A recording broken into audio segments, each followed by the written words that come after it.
connection. Chubbito, Chubbites. Yo. What's up, bro? Welcome to the 20th Avenue podcast. What's good, Dumi? Yeah. Chilling, fam. Man, thank you for having me, man. Yeah. No, always appreciate it when OGs pay us a visit. One time. Yeah, man. I'm an OG now, so you know. Yeah, an OG now. Yeah, I know. And you're celebrating 10 years of Unnecessary Noise. Yes, sir. Yeah. 10 years of Necessary Noise. That's my debut album.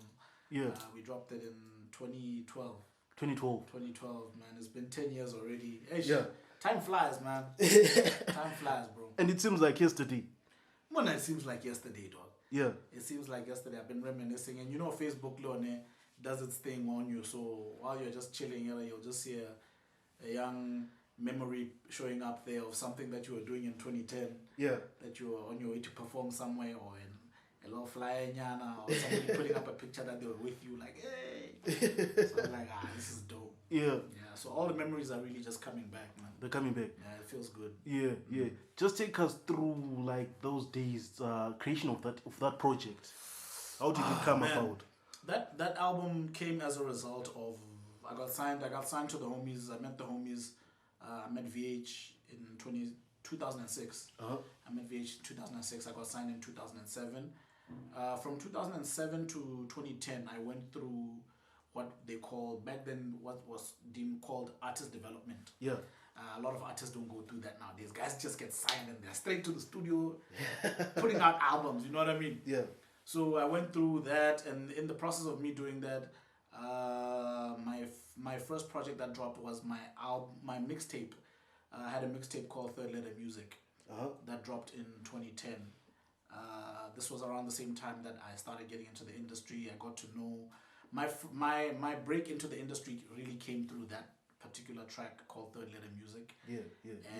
At just around the same time, I put out a song with the U.S. Embassy. I was part of a project called Get Up and Go. So I did a song on the project. It was really the music was really centered around just social ills and stuff like that. So I did a song called Mothers and Sisters, just about respecting women and respecting and GBV and stuff like that. You know what I mean? So that led from 2010. I was pushing that now in getting into the industry. That led into 2011, where I started. From 2010 I started working on my album. And then with the material that I had,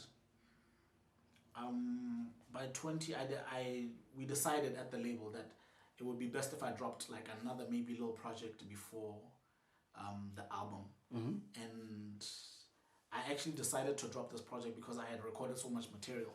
So I actually took part of some of the tracks that were earlier tracks that I had made, and I put them into an EP called the Vaccination EP. So I was way ahead in vaccinations. Wowza. Way ahead. I was been ahead when it came to vaccinations. It's so funny because last year there was guys who were hitting me up like, maybe this is the time to drop vaccination too. You know what I'm saying? Yeah. Because I mean, you always knew about vaccinations. Yeah. So I put that out, and just a quick head up. The intro to Vaccination EP was actually done by God rest the dead, my brother James Kibu. Okay. So he was on the tape, and Pod Tape was really big at the time, so I got him to come and do my intro. Yeah. And then that was basically and then we went from Vaccination, we head straight into Necessary Noise.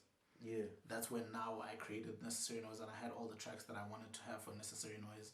And predominantly the production on there was my man QXJR, who was my producer at Markman. He had most of the production on there, and then I had a few guest production here and there, a little bit of guest production here and there. Beatbox is the guy that produced some of the joints. I think the second most was him. And then I know there was one or two other people on there that had some production. But that's basically how we led to making that project. And then we spent a lot of time on that project, bro. That project did a lot for the label. It did a lot for me. It was really just the label's first solo artist project, because they'd actually worked on material together before I got signed. And then but basically I was like the first artist in the label to to be pushed out as as the what would you call it, as the, I guess, the first guy to go out, or a solo project. the solo project, flagship artist. I was the Markman flagship artist. So no wonder why people used to think that you are part of the shareholders. Well, I mean, it got nice at a particular time. You know what I'm saying? It got nice at a particular time. But I've always been a team player. I've always been a crew guy. Yeah. You know what I mean? And I was very interested in being a part of the label in that way as well, because I also wanted at a particular time to not be an artist, but also just play my part in terms of artist management. And for me, I didn't want to take artists. If I was to start taking artists for myself or signing anybody, I would want to have them with my crew, because I felt like the home is the best place to be. You know what I mean? Kind of just like how, you know, Young Money was signed to Cash Money. You know what I mean? Why would you? You don't really need to take artists somewhere else. You can always just sign them to your bigger homies, because these are the people that you know how to work best with. So that was my plan, honestly. That's how I wanted to do it like that in the long run. Yeah. So my question now is, you've always been like one of the most humble and disciplined rappers. Not that I'm saying rappers are ill-disciplined, but guys are not disciplined. Yeah, I know. My home is like playing too much. Yeah, I know, but I hear you. Yeah. So when you drop this album, like, it really puts you on the map. There's a guy called Chubbito. He's rapping on Gabs FM, RP2, Yarn FM, and stuff like that. The fame kicked in. Like, did you how did the fame approach you? Like, how did you approach it also, and how did you treat it? I think the fame wasn't too much of a problem for me. Particularly because I think fame will always mess up when it comes to, I think the one thing it messes up a lot is people's personal lives. On a personal level, I had just gotten out of a serious relationship around 2010. Just when I got into the music business. So I think from that time I had really decided that music is gonna be my thing, and it always has been ever since then. I kept it as my first love. You know what I mean? And I think maybe that relationship was the one where I kind of considered maybe leaving the game to just be that guy in a relationship. But once that didn't work out, it was kind of like that stamp of approval that now my love is the game now, nothing else. So the fame wasn't a problem for me. I wanted it. I was waiting for it. But more than anything, I've also studied the game in a lot of ways, and luckily enough, this pop off in the game for me came in my mid-20s. So for me, it was kind of like the focus was already there. I wasn't too worried. I'd already seen a lot of careers around me fizzle out because guys were not able to control the fame and be focused. So I already knew what not to do, and I had a really great team around me, man. You know what I mean? The guys that were very focused, the guys that were not worried about that. So I wasn't even giving them headaches. I just wanted us to do the next thing and the next thing and the next thing. And you don't even drink alcohol? Yeah, not anymore. Oh, maybe you've started, because the last time I saw you, I've started now, dog. You know what happened? You've started playing. It's the rider, dog. Yeah. It's the rider. In music, when you're putting out a quote. To go and perform, and guys send an RFQ and all those things, and they'll ask you, what's your technical rider, what's your hospitality rider. In the hospitality rider, this is what used to always happen. In the hospitality rider, guys used to say, okay, we've got this and this, but they'd always offer alcohol. The crew, my crew, all the homies drank except me. So what guys would say was, when the liquor was available, guys would just be like, just write this bottle there, because they know that they're going to be the ones drinking it. And then sometimes when the bookings were really nice, the alcohol was a lot. Guys would get smashed. But at least the nice thing was, guys would never get smashed before I perform. Guys would wait. After we perform, they get smashed. Sometimes I'd be the one driving guys home, bro. And for me, I was like, this is not right. This can't be the way to do it.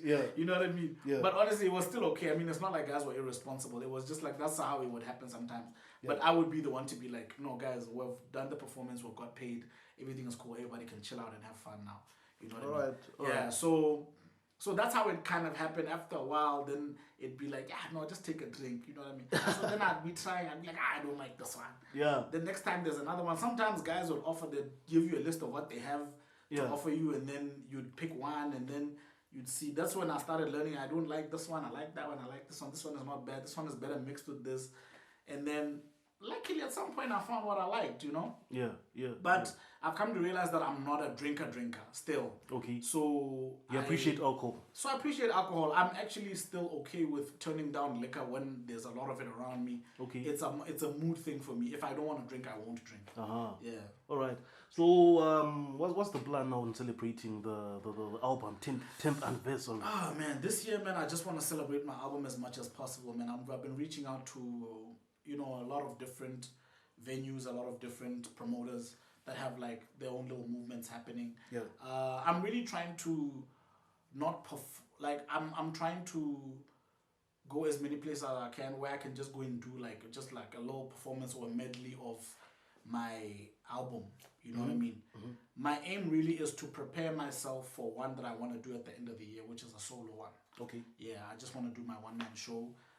If God permits, it'll happen. Yeah. You know what I mean? But I like putting things out in the air. Nowadays, I never want to just keep things to myself. I just want to say them. If it doesn't happen, it won't happen. When it happens, it happens. Okay. You know what I mean? But that's the new mindset that I'm into now. I don't hold back. Yeah. You know what I mean? I'm not afraid of taking losses anymore. Yeah. So I just go. So basically, that's what I really want to do. And I've started already. The first one I did last month. At the Notwani show that there's the poetry nights that happen at Notwani. Yeah. Every Thursday. Yeah. So the homies they were graceful enough to host me. Shout out to Kex. Shout out to Mdu. Shout out to my man Fox. Yeah. The guys hit me up. They were like, yo, we know you're celebrating the album. Why don't you just come and hop on here and jump on with the people? And I went out there, man, and I did a couple of my singles, and it was so much love, dog. Yeah. There was so much love, and I went through so much like trying to perform, like rehearsing the music, having to get the breath control again because I haven't been performing in a long time. Yeah. So it's just like, it was a lot. And my man DJ Kenzo was the one DJing for me. Yeah.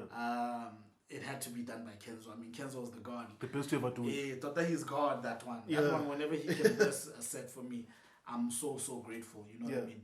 So basically, that's what happened. And I'm working on a couple of more performances. There's I think I can't really tell people where it's going to be happening. Yeah. But the best thing for anybody to do is just stay focused on my social media platforms. Yeah. And that's why I'm just going to be putting up flyers. Mm-hmm. So if you want to see your boy perform, just stay focused on my Chubbito 267 or Chubbito Chaba, Chubbito Bundling King. Yeah. Or Chubbito. Yeah, basically it's Chubbito Bundling King on Facebook, Chubbito 267 everywhere else. Okay. You know what I mean? That's where you're gonna wherever you see that. Yeah. Just stay and just check where there might be a flyer there that'll tell you that we're going. Ravai. Yeah. So now that you're in OG, yeah, like you're entitled to say whatever you want to say about the game. Let's go. Yeah. What do you want to know? You see, the nice thing about being an OG, you don't care. You don't care. Yeah, you can just say whatever. Yeah. Yeah. So what's your take on the current state of hip hop in Bots? Because if I can put it this way, the time when you dropped your project, that was when like other international and regional kids were dropping their projects. Yeah. And the Bots hip hop level was way ahead of them. And now, I would say a few years before we were definitely much more ahead. Just when I dropped, they were kind of catching up now. Yeah, they had caught up. Like, cause I know the SA scene was crazy. Yeah, around that time. But before, I know that those guys knew that Bots guys were a problem. Till this day, they still know that Bots guys are a problem. Yeah. But I think, like I said in one interview one time, I think the one thing that I wish we had copied from especially SA and other places really is not the sound that these guys are doing, because I've come to realize that we mimic a lot of sounds here. You know what I mean? And I'll be the first to say that I've done it as well. You know what I mean? So I'm not even exempting myself from this. But I feel like our lack of identity has killed us in the sense that we're always chasing something. We're always chasing a new sound. Right now, piano's in. Guys are trying to do a lot of piano, and the debate is always the same. It's always, are you going to be the guy who's going to try and teach Botswana your new thing, your traditional thing, Botswana, you're gonna kind of come up with a sound of your own, and then you're gonna try and teach it to Botswana here and there? Or are you just gonna do which is the simplest way out, which is copy what the South Africans are doing right now, make your own piano song in Botswana, and see if it can become a hit? You know what I mean? And the unfortunate thing is people are taking the easy way out with a lot of things, and that for me, I feel like is still killing us in the long run. Yeah. It never works to promote somebody else's sound, because eventually they will always get the biggest credit. And what I mean is the biggest check that will get paid for an Amapiano artist will never come to a Botswana, because we're not the originators of the sound. Yeah. You see what I'm saying? I feel like we really need to figure out what our thing is, bro. We need to figure out what our thing is, and maybe then we will be able to come together as Botswana and like one thing. You know what I mean? I remember a few years ago, I put up a status on Facebook, and I said, finally, this was in December, and I said, finally, the biggest festive song in the country is actually a local song. And that's when A.T.I had put out Killing Koronko. Yeah. And that for me, that was the first time in I don't know how many years I'd ever heard the biggest song in the country that was playing everywhere, more than international songs, was a local song. You understand? And for me, it showed me that it's possible. But I don't want it to be possible through just one guy. There needs to be more than one person doing it for it to become a wave of this is how it's supposed to be done. You know what I mean? Because it doesn't help whenever one person is ahead of the pack and doing it by themselves. I say this about Veezo all the time, even when I have conversations with people, when people are like, but Veezo is killing these kids, Veezo is killing the guys, Veezo is number one in the game. And I'm always like saying, people don't realize it when you only realize, like, when a person is ahead, it's fine, you don't see it, but people don't actually see that the other end of the situation that doesn't work a lot of times is that makes it a problem. I'm trying to see how to explain it, but the other end of the problem, or the other end of the situation, is a problem in the sense that you can't have Veezo trying to run by himself ahead of everybody. You need a number 2, a number 3, a number 4, a number 5, number 6 behind him. You know what I mean? Not only to keep him sharp in what he's doing and to keep him competitive and to keep him thinking faster. You know what I mean? Because what happens is, after a while, a guy can become complacent because he can feel like, man, I'm leaving these guys in the dust. You know what I mean? And it happens to everybody. Everybody gets comfortable when they don't have somebody competing with them. I remember in our time, it was a problem was, if you would have a ska song out, you would have a Cab song out, you would have Cab Zeus and Samba alone are a problem. You would have a song by them together. And then they would have singles on radio, like individual singles. You would have champagne music, Botswana, you'd have Samba songs are playing, and then you would have A.T.I has got a song out. And then you've got Bo Oates Donna out. You would have Bo Touch, I've got a song out. You've had, like, it was so much. You know what I mean? You would have 10 songs that were actually singles at one go that guys were trying to do it. And if you were ever around the time, if you were ever there, Bo Concrete would have songs out and saying, if you were ever out around the time Yabo Hub Music Series, you would realize how competitive it was, because Hub Music Series itself could headline an artist who was hot at the time every single week for like maybe 10 to 12 to 15 weeks straight. And each week you would have a headliner of somebody who has a song out at that particular time, and the song is doing really well. You get what I'm trying to say? So now my thing just becomes, now, maybe I don't know if maybe the songs are doing, these artists maybe who are out now competing with Bovizo are hot in their own spaces where maybe I'm not connected. But I feel like now it's a bit too easy for him. You understand? It's a bit too easy for him, and I feel like nobody is giving him that competition. You get what I'm saying? And I'm not even gonna blame them. The guy is a problem. Like that guy can rap. You know what I mean? He can rap. So even so, I understand that maybe guys are just feeling like, we can't compete here. Yeah. But it becomes a problem for that thing because in the long run, for us as a whole, we can't be trying to sell Veezo by himself. We need to be selling a lot of guys. So they need to be seeing a Veezo. And then when there's a Veezo, somebody outside the country needs to be like, hey, you guys are talking about this Veezo guy, but I heard there's another guy, Yeah. and then while they're saying that, they'll be like, but there's another guy, and then when that's happening, now it becomes, the world is now focusing on Botswana. What's this competition that you guys are having there amongst yourselves? Yeah. You know what I mean? Yeah. But when it's my man Veezo by himself, we need some competition. The guy needs competition. Yeah. The guy needs competition, and I know that he'll embrace it because he's a runner. You know what I'm saying? I know he'll do his thing. Yeah. But guys need to, like, the competition needs to get heavy. There was times when Faded Gang was coming in, Ben T were coming in, but like I'm saying, and I loved what Ben T and Veezo did at the time because I've always believed in that steel sharpens steel thing.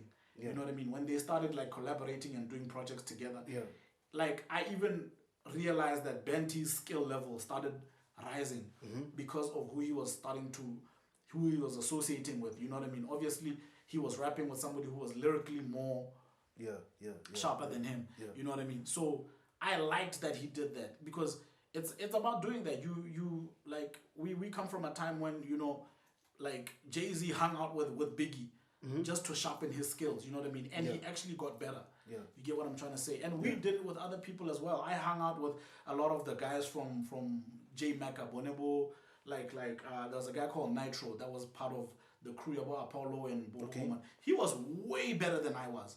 And he was a guy that I stayed with all the time so I could learn how to rap better. You see what I'm saying? And I was also good at the time, but I always felt like, you know what I mean? Like I'm saying, steel sharpens steel. You always have to link up with someone who's better than you so that you can sharpen your skills and not get too comfortable with how you're doing it. You see what I mean? So yeah, man, I think that's where that's what I think about the scene now. But more than anything, I really feel like, especially on the hip hop side, I feel like there's too many separated groups. I feel like there's a war zone thing there. There's a movement in Yana that's happening. Gobo protest there. There's another thing there. There's a Notwane thing there. And the Notwane guys, you won't see them at the other thing there. The war zone guys, you'll never see them there. And I feel like if I'm hoping, and I don't want to speak for anybody, I'm hoping that there's no pride involved in people telling themselves that they're not going to go to the shows or that thing is not for my kind of rap or whatnot, because it's not helping. Our numbers are so low anyway that it won't do anything for anybody. You know what I mean? So we might as well be together as a hip-hop unit. If you know that you're a hip-hopper in this city, in this country, go to other people's things, bro. Go to other people's shows, support other people's music. Because I remember what's his name once asked me, Ozzy once asked me at a time once, and he says to me, he was like, dude, you're always showing so people so much love. Like, why aren't you like you're such a dope rapper and so many guys are afraid of you, like on a rap level. Why do you show anybody just any amount of love? Hella, like you're not like stingy with it. And I was like, because I'm a person first, and I come from a humble place. Like I remember what it was like when I was trying to get into the game and nobody knew me, but Apollo would hear of me and he would be like, I heard your verse on Zamama. And for me, it was a big deal that Apollo is talking to me. You see what I'm saying? Yeah. So these things, I passed on the love, and I'm passing on the love as I go, because it's never going to end with me. Yeah. You see what I'm saying? And for me to think that I'm the blessing to this game by myself is what's gonna kill the game. I'm not gonna pass on the love, and I'm not gonna try and teach the younger homies. This is why I'm happy the way guys like Veezo are doing it. Veezo does features with everybody. Even though these kids look up to him and feel like he's the OG, he's still taking care of the younger homies. You know what I mean? Because we need everybody. Everybody needs to be inside. At the same time, pushing for everybody. We need to buy everybody's music. We need to go to everybody's show. That's how I feel. All right. So, is it a matter of population? Is it a matter of content? Is it a matter of people not uniting because we're not chowing the cheese through rap in Bots. Yeah, we're not chowing the cheese through rap. It is population is a very big part of it. Yeah. Population is a very big part of it, and this is why I also say that I was also very quick to get to the point of us coming up with our own thing of Botswana, because Botswana is a poor Gaborone is a poor reflection of what Botswana is. You know what I mean? There's a whole other demographic of people mo Botswana ba e leng gore I feel like what we're doing in the city is not tapping into them. You know what I mean? A good example of somebody who was tapping in more than in the city and also tapping outside was a drummer boy. You know what I mean? And I think what's happening is we need somebody we need more of him. And I don't necessarily feel like I want to say people should all rap like him, but I've become such a big fan of like Motswako these days, because I'm also seeing that us not doing enough of that Motswako thing is also leaving us in a very bad state, like I'm saying, because we're not selling enough of our thing. You know what I mean? So my I'm such a big fan of these Motswako kids these days. I'm forever championing these guys.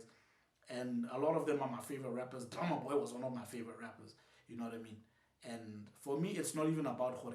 I don't rap in Setswana. Like, I use Setswana here and there, but my Setswana was never as good as my English. This is why I always rapped in English. You know what I mean? So, but I use it here and there also in my current music, because I'm also trying to carve out that identity in my music. I want people to listen to it and identify it. If you can't identify with the subject matter, at least the language nyana, when you hear something in Setswana, it'll help you identify that this is a guy from home. You know what I mean? Because you never know how far the music is going to go. You see what I mean? So I really feel like we're not tapping into enough of the numbers. You understand? Yeah. I feel like we still don't have an artist who can tour, a rap artist who can tour the same way V can tour, the same way maybe a Chamagel can tour, the same way a Mexican tour, the same way... Did I say Mexican tour or Mexican tour? Yeah, Mexican tour. That's a bar. Yeah. That's a bar, and I'm gonna use that. And if jack that. If you heard what I said, use that. But anyway, if anybody can, we need people that can tour on that level. And what I mean is, we need a rapper that in this country that can touch all corners of the country with what they say. You know what I mean? We need a rapper like that. If we can get that kind of person, even in Gabs, boss, that guy will just come and sweep through here. It won't be a problem, because once the rest of the country loves that person, and this is where it all comes back to the whole A.T.I thing. He's the guy that seems to have it. I don't know if he's cracking it or he has cracked it and it stopped where he is now. But it's like if we were to find a fusion of a rapper like Drama Boy fused with an A.T.I type of creativity and an A.T.I type of bravery. I think maybe we might just find that thing. Thing that's just like so high up, but you must remember, like, you can't, of course you can't please everybody, but I'm still saying I still feel like the rap in this country hasn't peaked to a point where it has touched every single corner of this country. You know what I mean? I don't know, maybe if the dialect is also a thing, because there's guys who rap in Kalanga now that I feel are championing the Kalanga thing, and I like it so much. Like, Con is a big like person who's championing that thing now. I know that at some point he deliberately decided to start writing in Kalanga. You know what I mean? He was always doing it, but now he's gotten to a point where he's deliberately a Kalanga rapper. Like, he raps in Kalanga strictly. There's here and there he'll do it in English, but I think he's decided now that he's gonna do it that way. And it's sounding so dope, because like, he's just doing it. It sounds like he was always doing it like that from the start. You know what I mean? And I feel like, I don't know if maybe the language thing is also a barrier, but I know that people in the regions, they do understand Setswana. Yeah. You know what I mean? As much as we should also start understanding Kalanga so that Kalanga rappers can tour Lebone in this country. Yeah. You know what I mean? Focus here. We need to keep the focus here. We need to find a rapper who we can understand for ourselves that is all about us. So that once we export this person and push this person out, we are all behind him and feel like if you want somebody, this is the guy. You get what I'm trying to say? No, I get you, bro. I get you, bro. You drop in bars, bro. You drop in bars. I hope so. Yeah. Also, is it a matter of maybe hip hop is not accepted in Botswana? Because look, like other genres, bro, like they're cracking numbers. Yeah, this is why I'm also saying we need to find a rapper who can speak to those areas in the country where those other genres seem to be penetrating very easily. Yeah. Wherever that Chama Girl song is getting in very easily, wherever, I'm not even gonna lie, right now Makazi seems to be a very big thing in Botswana. Yeah. You know what I mean? Yeah. But wherever these songs are managing to penetrate, in those regions, where Franco are managing to penetrate and fill up clubs and fill up thingies, we need, because you can't tell me that there are no young people in that region. Yeah. I'm sorry to cut you on that one. Like you raised a very interesting point. Yeah. I personally think a song which was well crafted, the hip hop song in Botswana is Okasi. The Okasi anthem. Okasi anthem. Yeah. Do you know why? Why? It's hip hop, and they put a quite Kwasa artist to be on the chorus. On the chorus. Which is Vimampizi. Yeah. Now you see that the thing is, this is where now it comes to what I was saying. Yeah. We need to find a way to fuse. Yeah. We need to find a way to fuse. And it's so amazing that you speak of that, because shout out to my brother, my big brother Ludo. Yeah. I had a strong conversation with him about that the other day, and he was the guy who was basically saying, you know, people don't even understand that when we were doing that Okasi anthem, it was so well orchestrated that it was a deliberate thing. It wasn't like guys just came. It was a deliberate thing that it was like, this sound, it needs to sound like this. It needs to touch that person. It needs to touch that person. It needs to touch that person. The rapping part is the fact that Botswana like this hip hop thing that's coming into the country. But we mustn't forget that V is a staple in this whole thing. He's a national treasure. He's somebody then what his voice, V's voice is like nobody's voice. Let's just tell the truth. You understand? Let's not even talk about the music. You must remember that when V speaks behind you in a line, you can hear what V is in the line. You understand? Yeah. So that's something else that we need to take into consideration, that when people are crafting these things, they do it, they did it so carefully. And when he's told me the story of how they did it, to me it was such an amazing story that I actually started feeling bad, because I started, bro. So honestly, I think like the way Okasi anthem was conceptualized, I think if we could be more deliberate in terms of how we are conceptualizing the music now, I think we could definitely get to a point where the hip hop that we're making can also tap in to these other regions. You know what I mean? We can get to a point where you have somebody who likes Franco, or who likes Chamagal, or who likes that particular sound, who can take a listen to a hip hop artist from Botswana, whoever that hip hop artist is going to be, and be like, but I like that. You know what I mean? Because that's why I always say, I think Drama Boy was the guy who almost kind of did it. If we were to fuse a Drama Boy with a Chama Girl sound and maybe a Franco sound or whatever, but we really need to go back into understanding what the actual Botswana out there wants. You know what I mean? Yeah. But from your research, I'm sure you've done your research. What do you think? What's the hip hop sound that a Botswana would want? I think it starts with language, bro.